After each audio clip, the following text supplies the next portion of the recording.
Hello and welcome.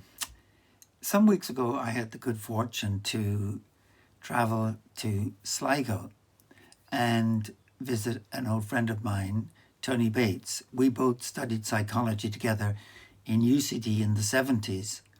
He went on to become a full-time psychologist, senior clinician in St. James's, and also the founder of Jigsaw, a wonderful organisation to help youth mental health, which is thriving.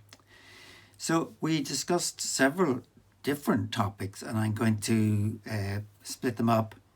And the first one is to do with 5 a day, which I found a very helpful idea, that like the 5-a-day fruit and veg, that there's 5 a day that we can do for our well-being, to maintain our well-being.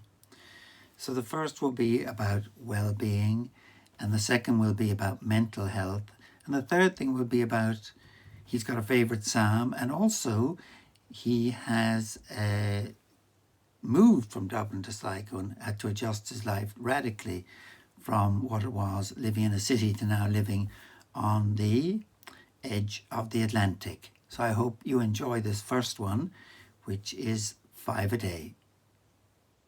I want to speak to those because I think they're very helpful. I found them helpful. I think people might watch. The problem with the 5 a day comes from the physical health recommendation to have 5 vegetables a day, and this, or fruit or veg or whatever, and we all often see, this counts for your one of your 5 a day. Yes. And that. So we. The Mental Health Foundation in England were asked to kind of come up with, something that would help our mental health, and they did a lot of research, but they came up with these 5 a day for mental health. And the problem with 5 a day is that I can always only remember 3 of them, and that is important, but I wrote about them recently, and I should remember them. But one of the first things is to connect. To connect with what is life-giving, whether that's people or the kind of animals or nature, but to connect and take time to, just to connect with what it is that gives you life, okay? Nourishes you, yeah. I think you These are in no particular order, by the way, yes, so I'm probably getting that wrong. Yeah. Another one for me is that there is you learn something. So every day contains a challenge. Yes. Something. I'm trying to learn the piano and I love that, and it's a real struggle for me because I never had piano lessons, so it's all new, but it's a great joy. And there's other things. I love walking, but I'm trying to learn something, and do something. So I might try to walk a bit further, or whatever. And then there's giving, and that's very important because giving something to others. And it's very simple things for me. I have the phone number of my neighbour. She's an elderly lady, and I call her once or twice, a month, and just check in. She's doing okay. She lives alone. Well, she has a disabled relative with her that she's looking after, but she's nearly 80. And so, and that has once or twice proven to be very important that I've done that. And it's important for you as it is for her. Yeah, and I got a phone call from her the other day, and I thought, oh my God, she's in trouble. And she said, Tony, I haven't seen you around the place, and your cat was over here, and I thought maybe you weren't feeding them, or you weren't able to.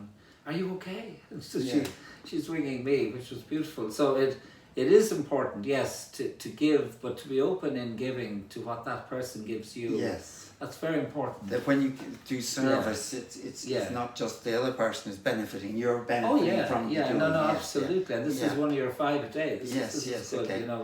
And then there's, what's the other 2? Exercise. Exercise, absolutely. Very important because, our mental health is not some abstracted thing out there. It's in here, in my body, and I could take better care of my body, but I've had a lot of illness and sickness which stopped me exercising, but I'm trying to build up my capacity to exercise and to, all those things. So that's a challenge every day. That's something, it's an invitation every day to do. All of these are invitations. And if I say yes to them, I'm helping my mental health. There's one last one, which is something to do with what I was saying before about being aware. I think that's what it is, to be aware of the moment that we're living, Yes. to be aware of the mystery and the beauty of this moment, Yes. which is something we can skip over in a distracted state of mind. It's to be curious. To be curious, okay, that's it. Which is paying attention. Which is like awareness. Which is paying attention and just actually noticing what's happening and saying, gosh, isn't that interesting? The way the wind bends that branch or that shrub, and the way the shrub survives. The one recently that I came across was, I was looking at ivy. And if you look at ivy, the leaves at the bottom are arrow-shaped. I've mentioned this before.